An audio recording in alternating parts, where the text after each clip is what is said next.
Hello, I'm Sondra Gilman, Chairman of the American Theatre Wing, with our board president, Doug Leeds. Welcome to today's program.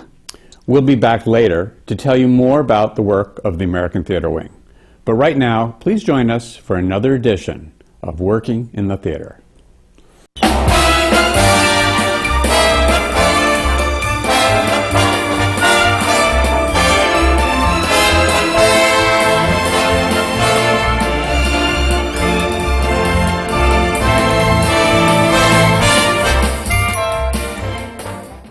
In an era when entertainment is dominated by television, podcasts, video games, and the internet, the discipline of playwright might strike those not immersed in the theater as quaint. With us today are 5 accomplished playwrights whose careers have come of age in the era of the electronic media and whose work is anything but passé. I'm Howard Sherman, Executive Director of the American Theatre Wing. Welcome to Working in the Theatre. Joining us are Douglas Carter Beane, author of The Little Dog Laughed and the upcoming Xanadu, the musical. Adam Rapp, author of Red Light Winter and Stone Cold Dead Serious. Kia Corthron, author of Light Raised the Roof and Splash Hatch on the E Going Down. Roberto Aguirre-Sacasa, author of Dark Matters and based on a totally true story. And Daisy Foote, author of Bhutan and The Hand of God. Welcome to you all. So to return to my opening statement, in this era of so many forms of entertainment, why choose to write for the theater? For me, I think as much as I chose theater, theater kind of chose me.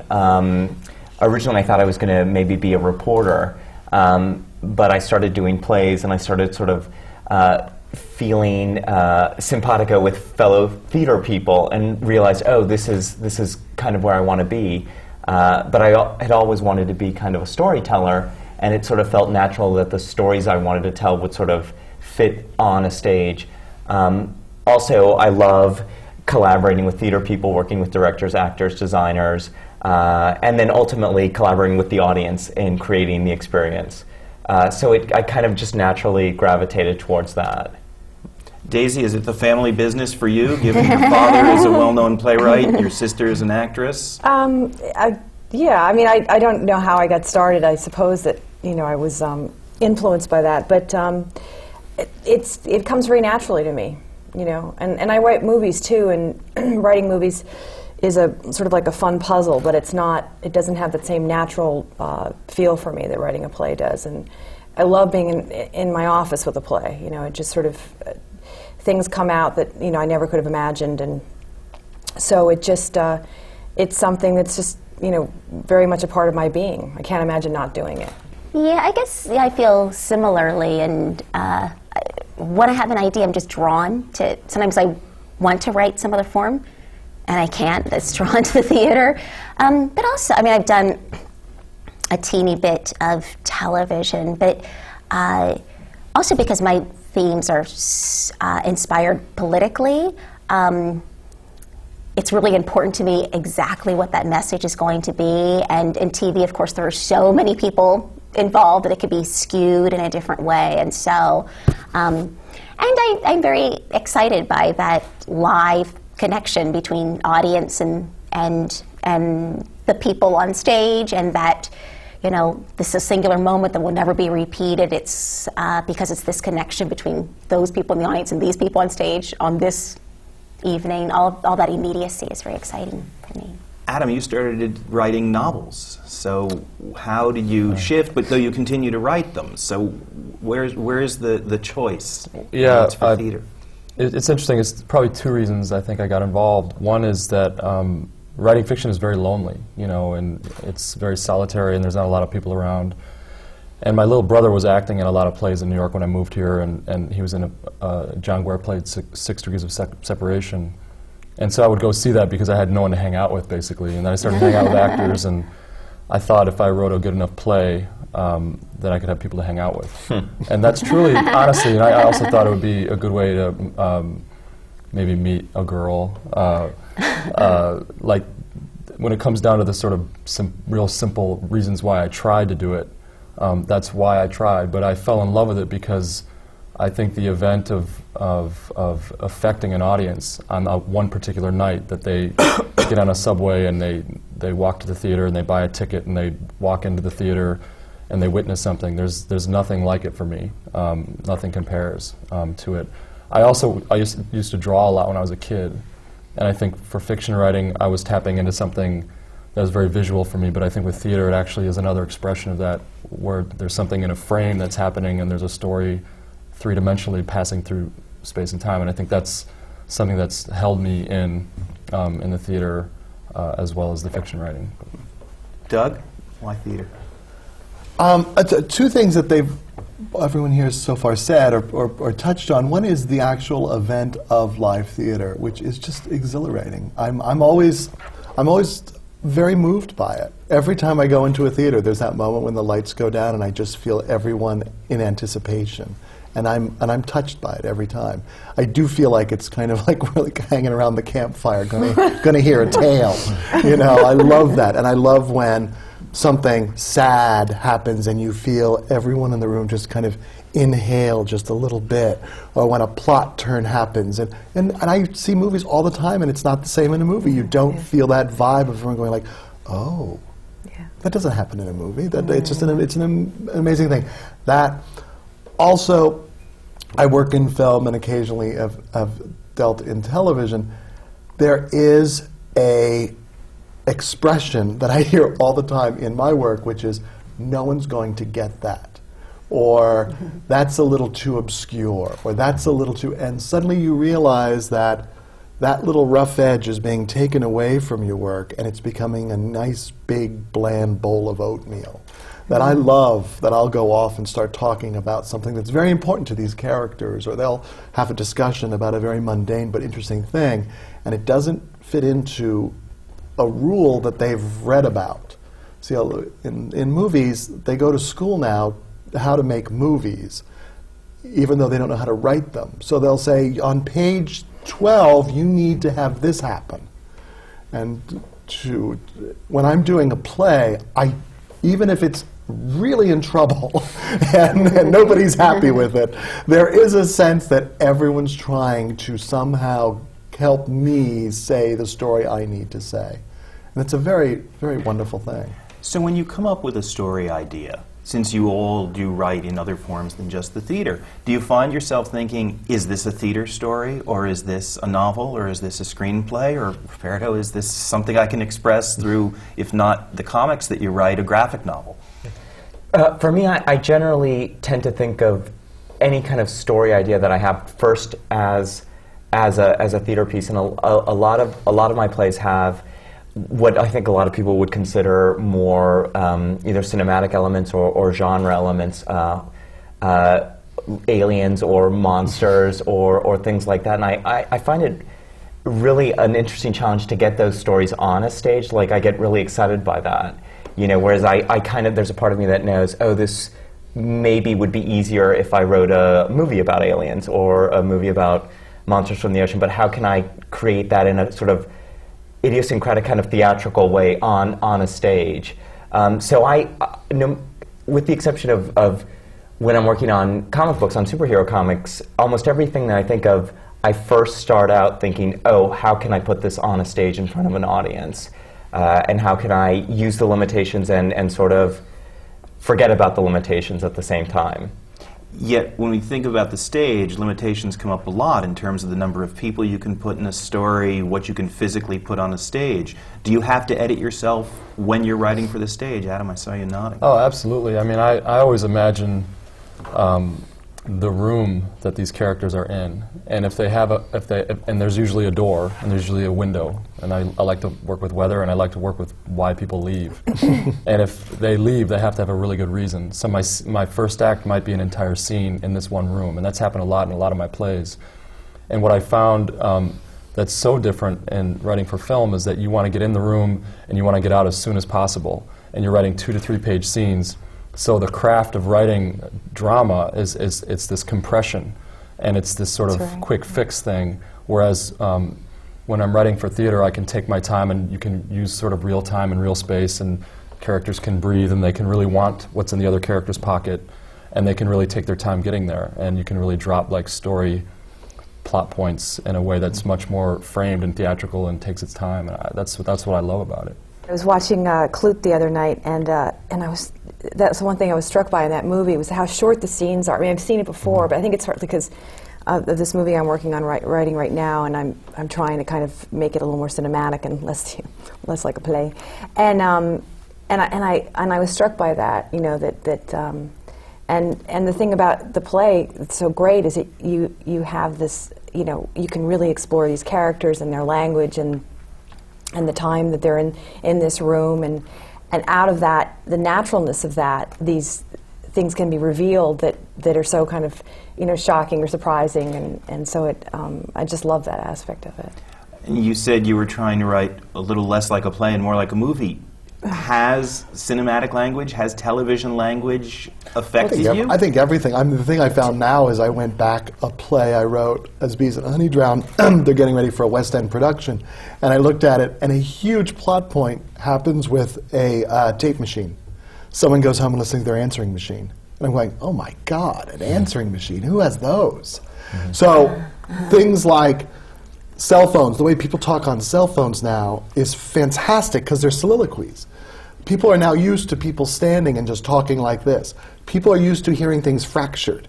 MTV was a huge influence when it came out, just in terms of storytelling. You could just show a line here, a line there, and you could shatter things up. So film, television, videos, all kinds of stuff are influencing, and I find it exciting, and it enriches the work. Well, what about people who say that all of this technology is reducing playwriting, that it's making it more like television or film? Well, I heard that there was there was an article written by a major American critic, who I won't name, that said that the 90-minute play is the new thing, because he said... Advocating for it? Yeah, advocating for it. That there's no intermission, so he can get home sooner to watch television. And I thought that was really, really telling, you know, and all of a sudden there was this sort of virus of 90-minute plays that were being put out there. And if you think back to like when O'Neill was writing his 3.5-hour plays, and Shakespeare's plays are so long, and you know, maybe our narrative minds are being, you know, quickened by MTV and iPods and just a quick fix, you know, click and drag culture that we are. Maybe kids these days process information so much faster, but I like to think of myself as sort of a preservationist, and I like to think that, you know, the 2-hour play, the 2.5-hour play is just as valid as it was 10 years ago. If you're telling a good story, anybody will listen for 4 hours, I think. Mm-hmm. But now there's pressures to get on a certain train line to get back to White Plains because there's like a 10 o'clock or a 10:30 train that group of ticket buyers won't come to see the play if they're getting home. If the theater is getting out late, they won't come and see the play in New York. So there's all these new kind of elements that are like challenging, like actually writing a longer play. I think what's scary about it, though, it's this idea of also what is required now as a playwright. I mean, that language used to be exclusively in terms of, you know, writing when you wrote a movie or television. This is what is expected if you wanted to sell or whatever.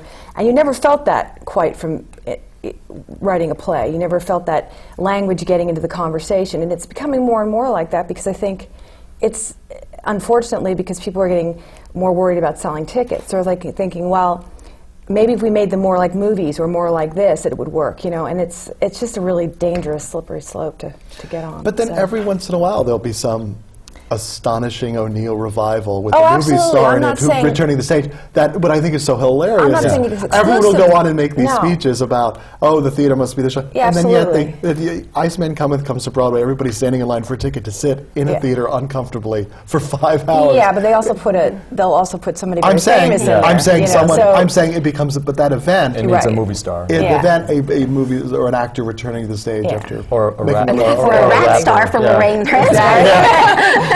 So it is. I mean, it is. You know. Yeah. But that is an interesting thing. That when all I hear is shorter, faster, funnier, and yet some O'Neill will come out and there was I've got to see it, and they'll say with delight in their eyes, it's 5 hours long. Like, look how good I am. It's climbing Everest. Yes, exactly.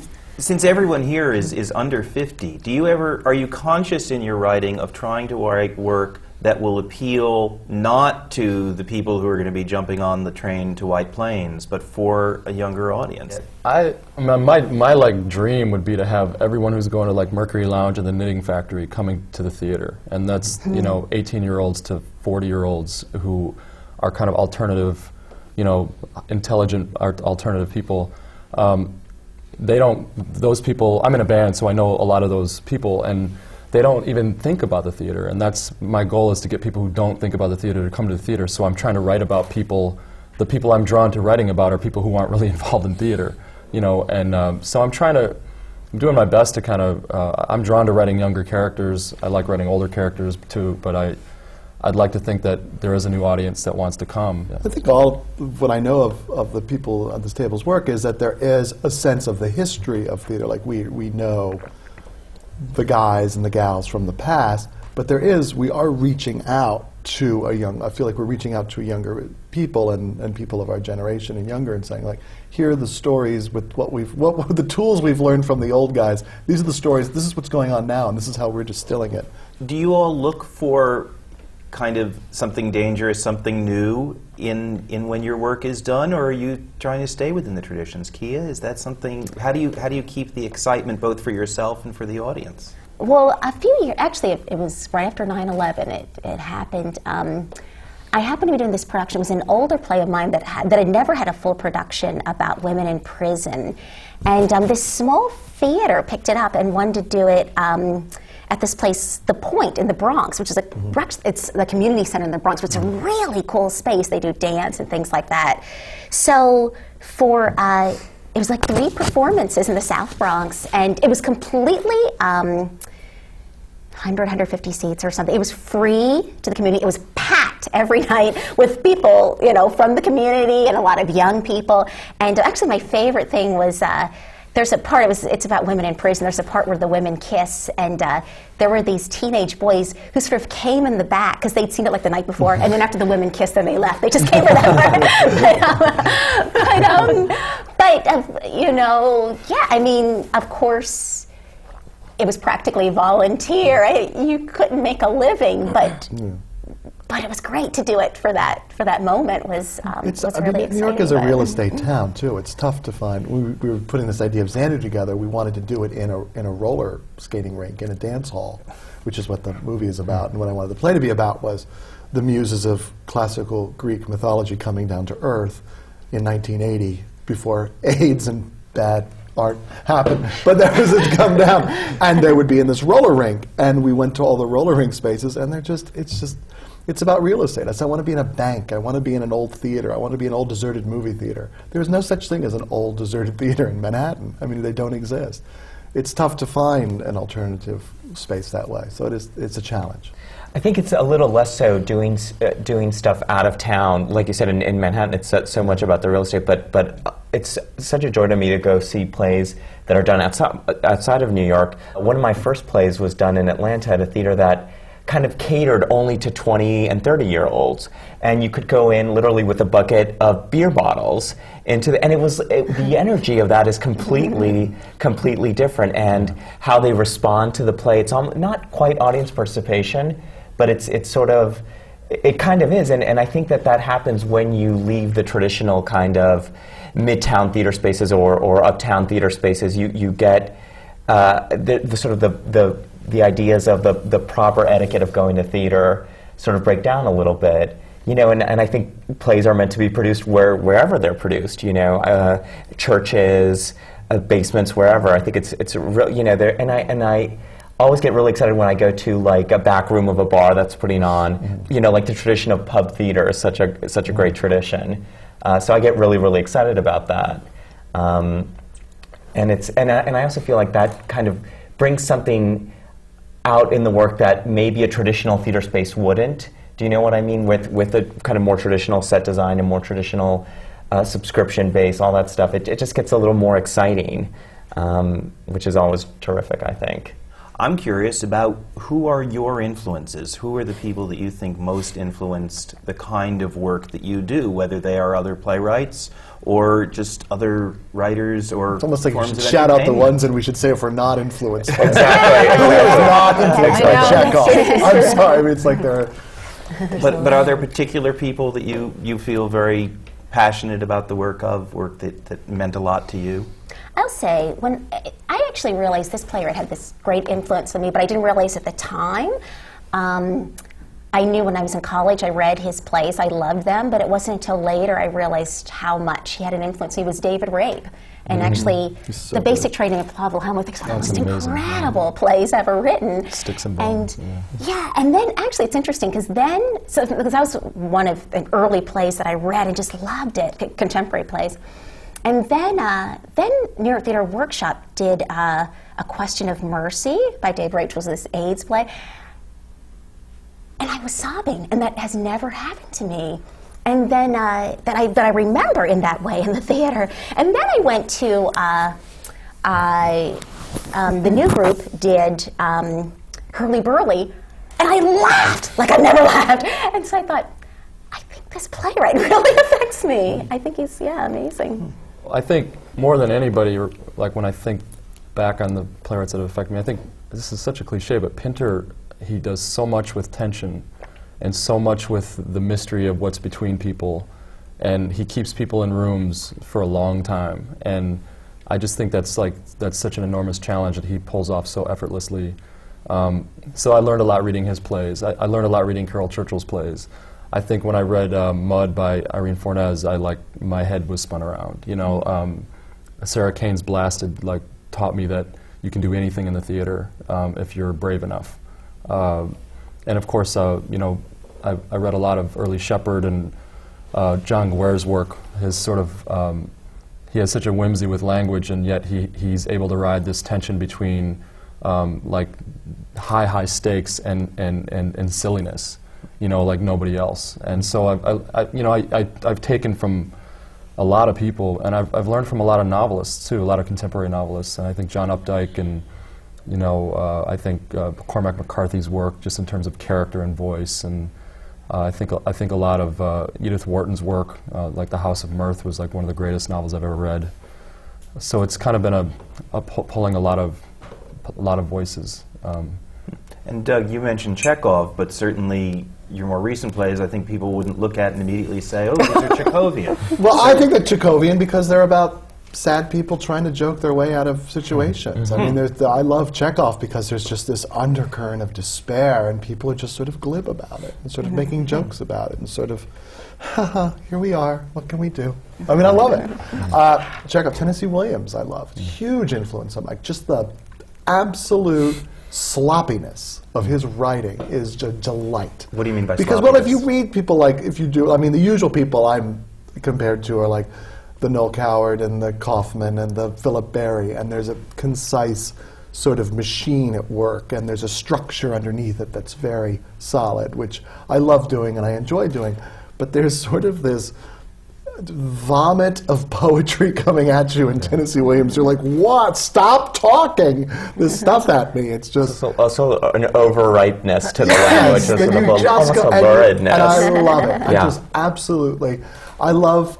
If there's a Tennessee Williams is like, for most people it's O'Neill, for me it's Tennessee Williams. It's the big, bright purple adventure of it. I just love him. I just love him.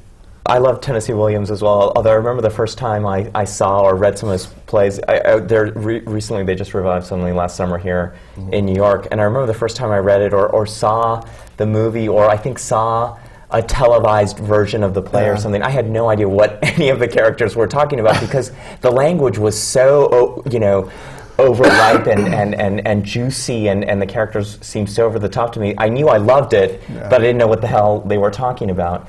But I think all of the playwrights you guys have mentioned are But definitely... how does that get us to monsters and aliens? Well, I mean, I think there's. I mean, when I went to see something last summer, I definitely almost think of that as a kind of horror play. It's sort of set in this garden of man-eating plants and lobotomies and cannibalism. I mean, it's in the world.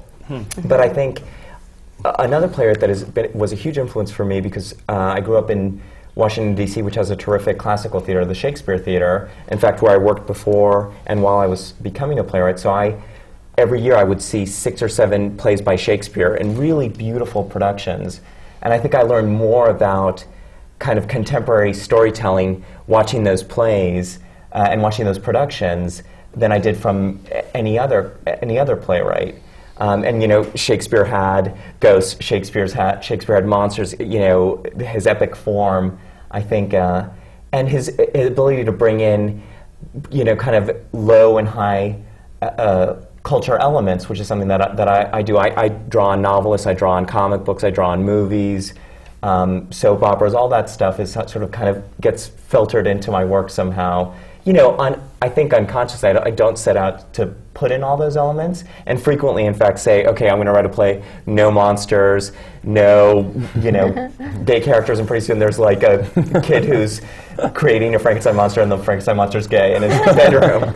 But it's fun when my parents go see my plays because they can see every movie that I saw growing up. They're like, oh, that's just like in Clash of the Titans. Or that's just, you know, so it's so I like draw from sort of the playwrights that came before, and then other different genres. The thing about Tennessee also is, as an influence for me, is that there is that word that is sort of whispered among in American theater, which is camp. I mean, there's a camp to Tennessee. His characters' names, are we supposed to take them seriously? These names of these characters, you're like, stop it! That's like that. And there's that level, and it's an influence that I see in my work, and I'm interested with it, and I love playing with it, because it is upsetting to some people in the audience to see something that is felt to be campy coming at them, because it is politically and interesting and sexually kind of naughty and wrong. I love that. I think I love playwrights that can tell a good yarn. So I tend to, you know, Alan Ayckbourn, we spoke about that earlier, is probably, you know, like a hero to me. I mean, I read his plays over and over and over again. I think he's vastly underrated because he's so prolific. And he just wrote a play just now. I know. Yeah. But he's incredible. And he also does a lot of what we were talking about earlier. I mean, he has this theater in Scarborough, and he directs these plays, and he just has this. When you read his plays, you feel his love of the theater. You know, you can't miss it. And and Small Family Business, I think, is, you know, it's just an extraordinary play. And I mean, the end of that play is so shocking, but within this sort of somewhat ordinary circumstances, although they all go a little crazy at the end. But and Brian Friel is probably my other favorite, and Faith Healer.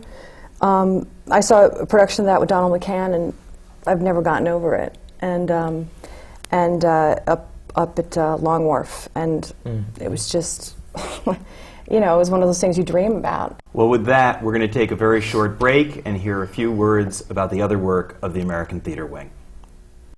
The American Theater Wing has played a vital role in New York's theatrical life for more than 60 years. We stand for excellence, and we support education in the theater.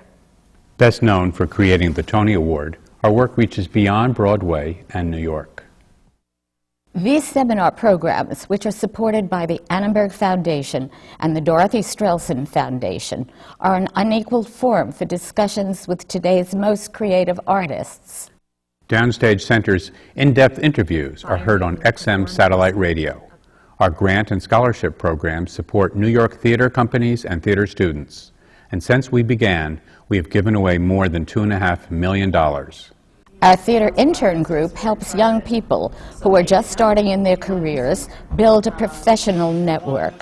And Springboard NYC is a 2-week boot camp for aspiring actors from colleges across the country. All of the American Theater Wing's educational and media programs are available for free, on demand, from our website, americantheaterwing.org. Now, let's return to the seminar.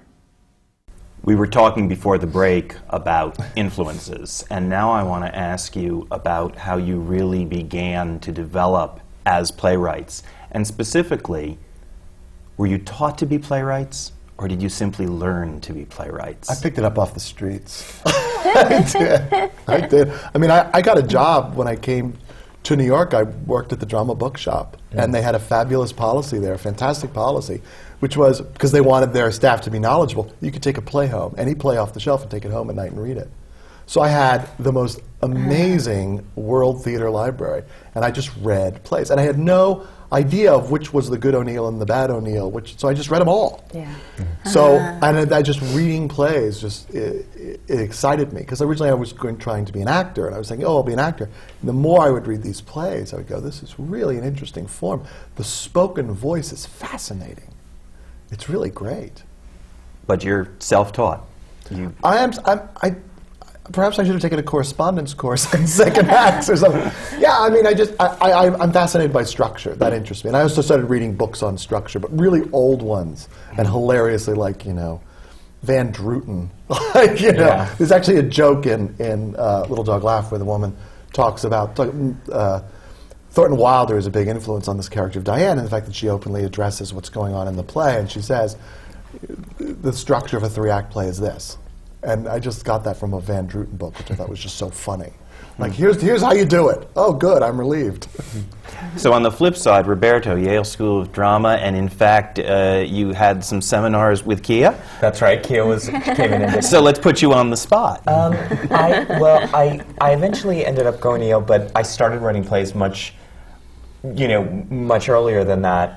And when I was thinking about applying to grad school, Paul Vogel, I was in D.C. working as a publicist at the Shakespeare Theater, and I was a reporter as well, but I was writing plays on the side and kind of throwing them up in black boxes around town and on off nights in D.C., various D.C. theaters, many of which are now sadly closed. But Paula Vogel came to Arena Stage. She was the playwright in residence, and she did a workshop with every theater in D.C. could send their playwright in residence. So they had contacted the Shakespeare Theater and said, please send your playwright in residence. And the artistic director got that and said, well, our playwright in residence is dead, but you can go. So I went and spent 2 weeks with Paula Vogel, and at the end of it she said, if you're thinking about getting serious about this, you might want to think about going to graduate school, and you should come to Brown. I said, great, I'm going to go to Brown. I'm going to study with Paula Vogel. Applied to Brown, didn't get in. Michael Kahn, who was the artistic director of the Shakespeare Theater, said, you'll go to Juilliard. You'll study at Juilliard. I'm looking to Adam because he went to Juilliard. And I said, great, I'll go to Juilliard and I'll study playwriting. And I applied to Juilliard, didn't get in. Then I applied to Yale and got in. And it was a stepping stone to get out of doing plays extracurricularly or as a hobby to kind of focus on it and give it the importance in my life that I wanted it to be. And it was great, not that so much that I learned playwriting as I had a chance to really do it in a concentrated, for a concentrated 3 years with a really talented group of classmates, actors, directors, and you also had productions at Yale, which I thought was a really terrific thing. Every year you had a play in production, and that taught me as much about playwriting as sitting in a room, which I love as well, just with me and the play. So I came to it a little bit later in life, but it was exactly what I needed to kind of also transition to New York. I knew I had to get to New York somehow, and moving to New Haven somehow seemed both less and more traumatizing. So that's how I ended up there. Adam, what was Juilliard for you? Well, Juilliard was a strange thing because when I was, I didn't apply. I'm probably getting somebody in trouble right now. I was at the O'Neill in '96 and '97, and I had these 2 amazing summers there, and I kept trying to write plays, and at this point I'd written 5 plays, and nothing was happening. And so I was very angry, and I was like, well, I'll just go back to fiction.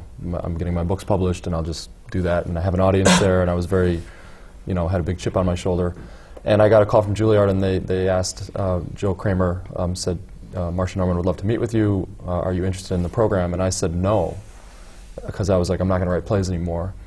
And then he called again, and he's like, are you sure? And I said, yeah, I really don't want to do this. And then he called again and said, Marcia would really love you to come up and talk to her. So I came up to Juilliard to meet with her, and she didn't show up.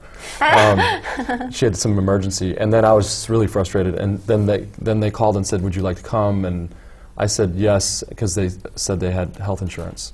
And I had a very bad back problem from playing basketball my whole life, and it was like my salvation to healing my back at first. But I went in and I fell in love with it again, because Marcia and Chris were amazing teachers, but also you had a company of actors that started to come into class and inhabit your plays. And it wasn't just actors sitting in a chair at a reading, it was workshop environments, it was like having lunch with them, it was establishing real connections with other artists who eventually were really, really dedicated to your work. And I think that was the most valuable thing that I took from Juilliard, was like the idea of trying to form a company. And so, yeah, for me, I didn't have any training before that, so it was similarly, I read a lot of plays, and I was lucky enough that I read all the plays that won prizes, because I would go to the bookstore and I would buy the ones with the stickers on it, and then I would, so I read a lot of very good plays, and that was a great lesson for me in structure and lesson in like what makes a great play, and I got a sense of what made a play feel inevitable. And then I just tried to do it, and then I applied to the O'Neill. The O'Neill for me was as important a stamp just for my self-esteem as anything I've ever done. And Lloyd Richards was there when I was there the first 2 years, and that man had an effect on me like no other basketball coach I've ever had. Like no one in my family. I mean, the things that every time he opened his mouth, something incredibly wise would come out of it. And so I just tried to hover around him and just soak up his wisdom. And I just think, there was something about that place that was sacred that I'd love to return. And I would always apply and not get accepted again, and I'd be so mad at everybody. But it was a very special place, and I think I learned about what it means to be a playwright in the room at that place, and how important you are in the room. Whereas before I felt like playwrights were relegated to the corner, and they were not supposed to speak up. And I think Lloyd really, and then later Jim Houghton, really supported this idea that the playwright was the center of the experience for this development process. Daisy? Well, my father obviously was a great influence, and he was, he really was my first teacher. But I would simply write plays, and he would edit them. He would go over them. I mean, that's what happened, And then one day he stopped, and that's when I knew I sort of was ready to go out in the world. I mean, and I also studied with Herbert Berghoff for a summer, which was, like Lloyd Richards, was the most incredible experience. I mean, Herbert taught me. I remember this to this day, and I teach every once in a while. I had a fellowship and taught at the Sewanee Writers Conference, and it's the one thing, and I'm a terrible teacher because I don't really know what to teach. I don't like it when, people I teach with will, because I team teach sometimes, and they'll be like, well, if you have to do this by first act and this by the second act, and it makes me crazy. So I'm a little, when undergraduate students will say to me, because where I've done my fellowship, should I go on to graduate school? And half the time I'm thinking, you can't write, and I would never say that to them, but I think that's it. One of the things I always say to anyone that I teach writing, it's like being a doctor or an electrician. You have to have a skill for it, and just because you go to school for it doesn't mean you can do it. So, but Herbert, I had a summer with him, and we basically brought our plays in, and he. And we would all read them around the table and everything. But the one thing he always said to me, to all of us, I remember once this playwright had an argument with him. She said, but it actually happened this way, because he kept saying, I don't believe it. And he said, and he had this incredible Austrian accent, he said, it doesn't matter if it happened. If the audience does not believe it, it's not truthful. And it always, that's the one thing that when I do teach, the one little thing I put out there. Everything else, I just sit and read their plays and help them say, well, this isn't clear, that's not clear. So, because I think that's all it really, it's just a matter of, and I say this to people I teach, you have to just keep doing it. And so many of them today, too, it's like, how do I get an agent? That's always like their big question when I do these. I've done, Sewanee Writers Conference now 3 times, and that's like within like 10 minutes they've got me in a corner saying, okay, I really want to get an agent. Do you think it'll be helpful if I do this? I'm just like, just keep writing, And I know that's really frustrating because you want to, but really, I mean, that's really what it is. It's a chronicle of failure, Yeah. It is. And you may not be, and that's the thing. If you want to guarantee success, don't be in this business. Yeah. And also as a do writer, something else, I find that I have my bag of tricks, which now I'm at a place where I'm trying to avoid as I write. But also there's the rush of you are always painting yourself in a corner. How do you get there? How do you fix it? You're always dealing with something broken.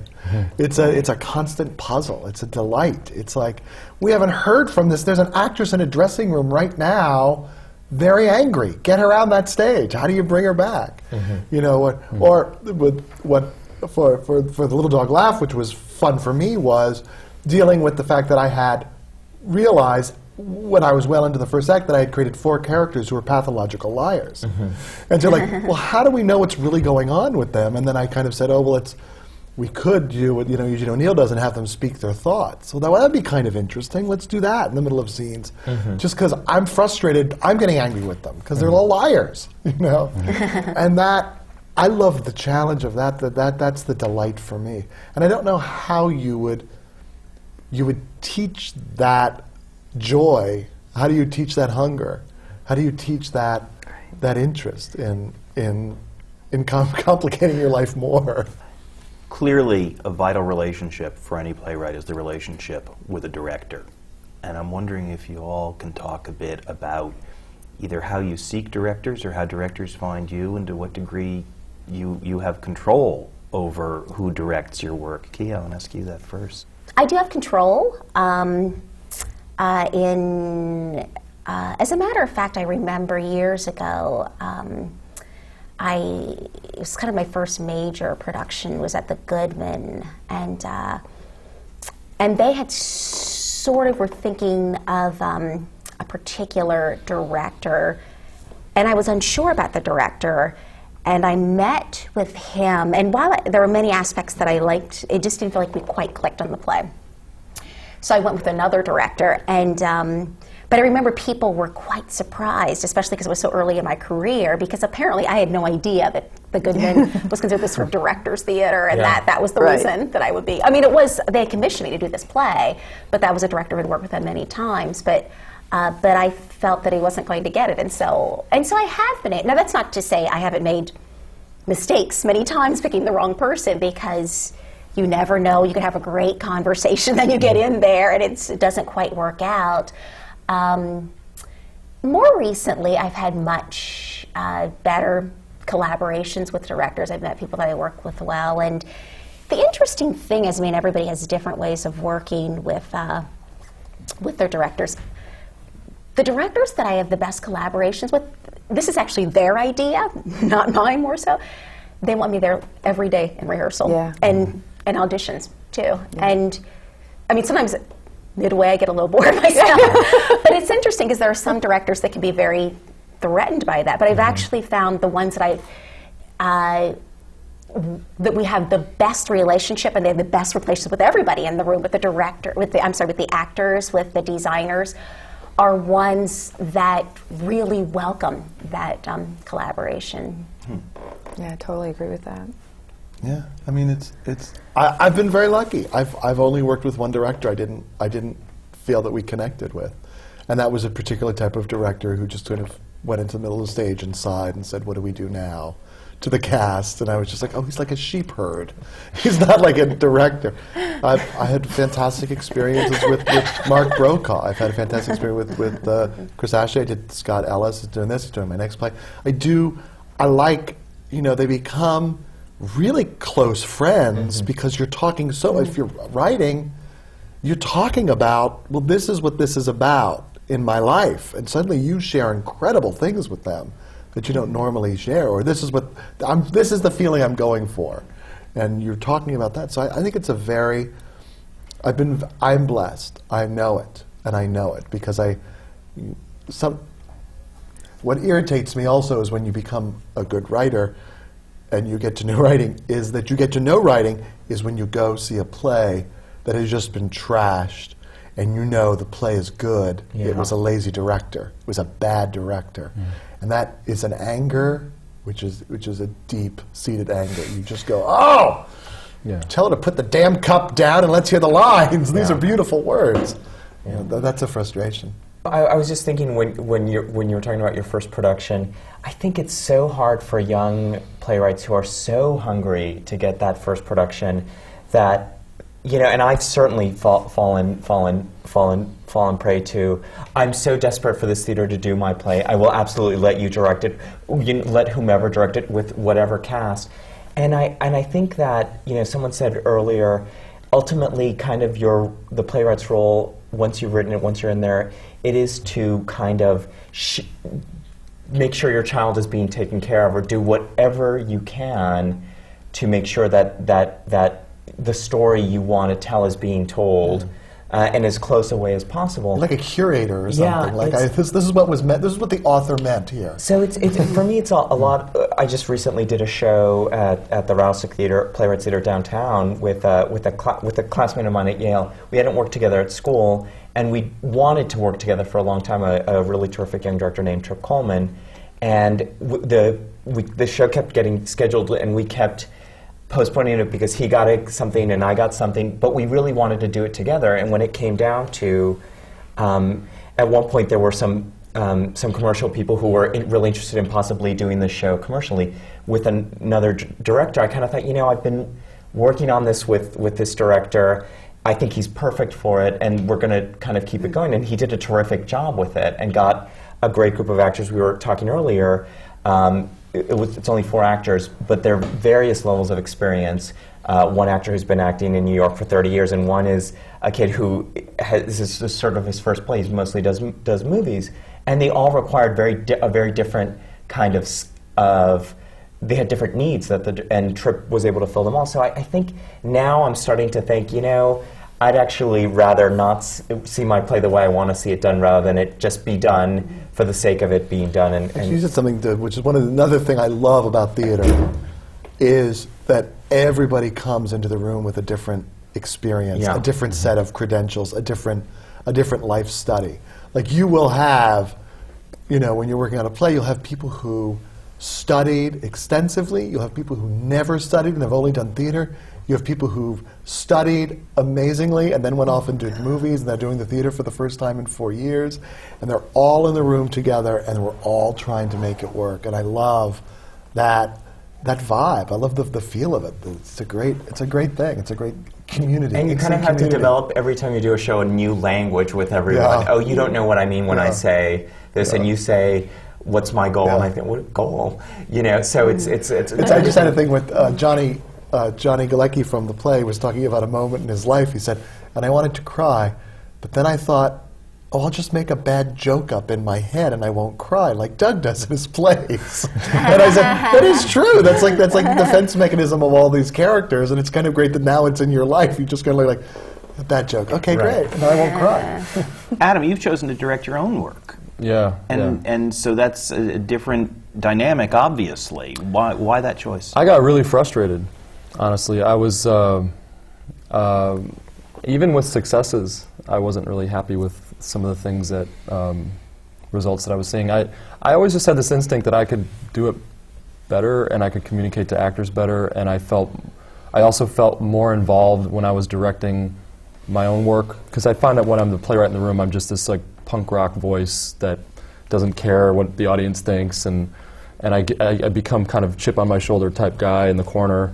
When I'm directing, it's a continuation of the authoring for me, and I'm more of an audience advocate.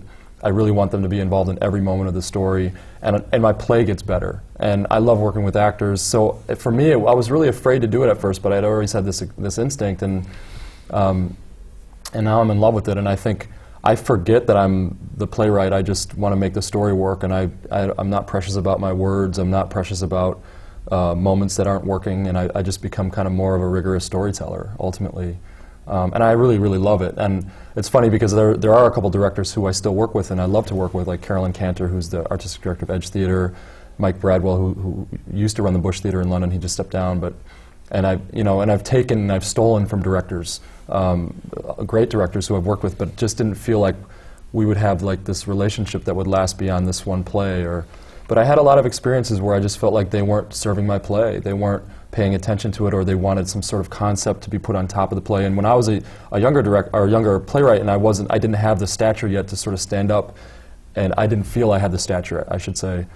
I would just sort of stay quiet and watch my play turn into something else, and it's like watching your kid get dressed up funny for Halloween, and that's not a fun experience. So I vowed that I would never do that, so I just took full responsibility for it and started directing my own work. And I think Richard Nelson does it beautifully well, and I think it is possible. I think it's not condoned by very many theaters in America, but I'm loving it right now. So I'm too mean-spirited. I just say horrible things about actors. It's great to be able to go into a hallway and go, what is that moron doing? And if I go up to the woman, I say, you're a moron. Look what you're doing. I don't have that edit button quite right. When it comes to my plays, I'm a little too... I definitely have an admiration for directors who can figure out how to talk to actors and designers in a way that I have to actually sometimes leave the room. And also the attention to detail it would make me nuts. Because you do have to work on exactly how that cup goes down and the lights hit and all that stuff. And I'd be like, oh, just get it and call me when it's done. Yeah. That's my mentality. That's what I'm about. I want to... As a corollary to the relationship with directors and some with ongoing relationships, Doug, you created your own theater company to develop your work. Adam, you mentioned Edge Theater Company, where you're resident playwright. Do you all desire a particular artistic home? Do you want a place where you can do work on an ongoing basis? Is that something you look for? Kia, is that? I mean, that'd be great if it were like a guarantee and you knew you were going to get that production. But I actually like that, my one-night stands, because it's kind of interesting. Just every artistic director is so different and different personality, and it's interesting working differently and seeing how this one works and at this theater and the good things about this one compared to that one wasn't so good, but this was great in this respect. So I actually kind of like mixing it up like that. Dave? Yeah, that's how I feel too. Although it would be nice to sort of be a resident playwright from somewhere for a while, to have that guarantee would be kind of I'm glorious. actually in a place where I'm kind of ending that part of my life. Like I don't need it anymore. I don't need. Also, when you do start having a catalog of plays, there's like a lot of stuff you have to deal with. You have to go be a playwright. You have to go be a writer. And the idea of I loved what I will miss when I leave, kind of leave that part of the theater company is I will miss the one weird thing I got to do that nobody else gets to do, which was be in a room with other writers and talk about their plays and try to make them better, which was a great situation. I mean, how do you tell David Sedaris how to be funnier? You just don't. But just being in the room and seeing how their minds work, and fabulous writers. Wendy Wasserstein I got to work with. That's great. And to see how they Neela Butte and see how they deal with things and that's how you solve that problem. That was a remarkable experience for me, and I loved having that. But there's something about being in the world and going off and having to deal with an artistic director with notes and dealing with the director and just being a writer. That's kind of nice too. I'm at this point where I just want to work with a group of actors over and over again. Yeah. I will probably be away from that point at some point, but I desire to, I'm talking about possibly creating a company and, having 7 or 8 people that I work with over and over again, and maybe that'll get really old really fast, but I'm looking forward to it. I did it for 12, 13 years, and there is writing that came out of there that I had a freedom that I kind of knew Cynthia Nixon can get this. J. Smith Cameron will do this. She'll get it. She'll know how to do this. Like Mark Brokaw can make this work, and Chris Ashley will make that work, and I get it. They'll get it. That's great. The designers too. They'll know. They'll know. I'll just say, I have a joke with Alan Moyer, the set designer. I keep saying, I want a box. I just want a box. Just give me a box. And it's a joke. All of his sets for mine are just big boxes that things come in and out of, because I just like the squareness of a box. And that was a wonderful thing. And I think it's an important thing to have. But I think relationships are the theater company. And I think there's a weird thing that's happening in New York where there's so much bleeding of theater companies and everybody works everywhere, that there is this sort of New York theater as this company, that everyone sort of knows everybody's work and is checking out with each other and checking each other's work. And it is this sort of big, huge theater company that we're all a part of. Roberta, do you find that in terms of the bleeding and the that everyone's talking to each other and it's one big group? I definitely feel like there is kind of a community. One of the single one of the single best things that happened to me was right as I was leaving graduate school, I applied for a grant through TCG and the NEA to be the playwright in residence at Second Stage, actually. And it was kind of a one-year grant, so I was going to be in residence, and Second Stage would give me kind of a desk, a computer, a place where I could kind of do some writing, but also do the business side of being a playwright, have meetings, do phone calls.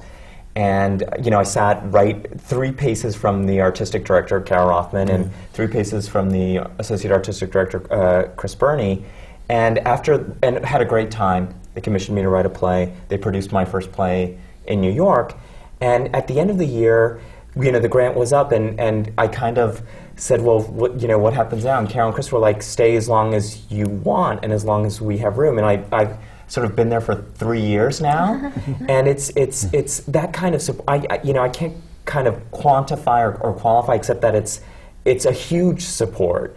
They just commissioned me to write a kind of new play. I kind of call myself the squatter in residence, but I've gotten just feeling that support and seeing all the work Second Stage does, and I do feel plugged into kind of a larger network of than I was before. Certainly than I was before in DC, and certainly than I was before at Yale. Although we were just talking about how one of my classmates was in your play and things like that. So there does feel like there's a network. Oh, there is. Yeah.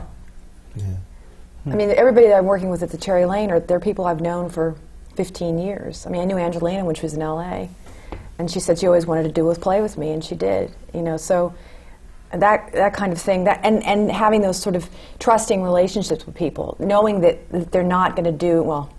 I suppose every once in a while it doesn't turn out well, but knowing that there are people that really are watching your back, and understand your writing and been watching it for a long time, and want what's best for you, For me, it's also like great. Like I would grow up reading that In Theater magazine. Do you remember that, or Theater Week? And it was like, wow, I'm actually in a room with Elizabeth Marvel, and we're doing a play together. That's incredible to me to think, or fill in the blank. But I still have that giddy. Do you guys still have that giddiness when you're like, oh, I'm doing a play with? It's like things are moving. I guess because you try to get into the community, you never feel. But you do earn a place at the table or get a place at the table, and it's touching. Like when after the reviews came out for Little Dog, I showed up at the theater to kind of get my flowers and little presents the next day, and the stagehand said, "Yeah, the reviews are good." And I said, "Yeah, they were really nice. Hopefully we'll run." And he goes, "You keep writing them. We'll keep loading them in." Aww. And I was like, "That's really kind of like aside from like the fact that it's kind of great, like the writer writes it and that's what happens, but also the feeling like we're all just part of the business. Right. We're all part of it. We're all in it together." Yeah. I love that aspect of it. And on that note, I have to draw the discussion to a close. Thank you for being with us. Thank you for your words, your characters, and your stories. Thank you. These programs are brought to you from the Graduate Center of the City University of New York with our partners, CUNY TV. On behalf of the American Theater Wing, thank you for joining us for another edition of Working in the Theater.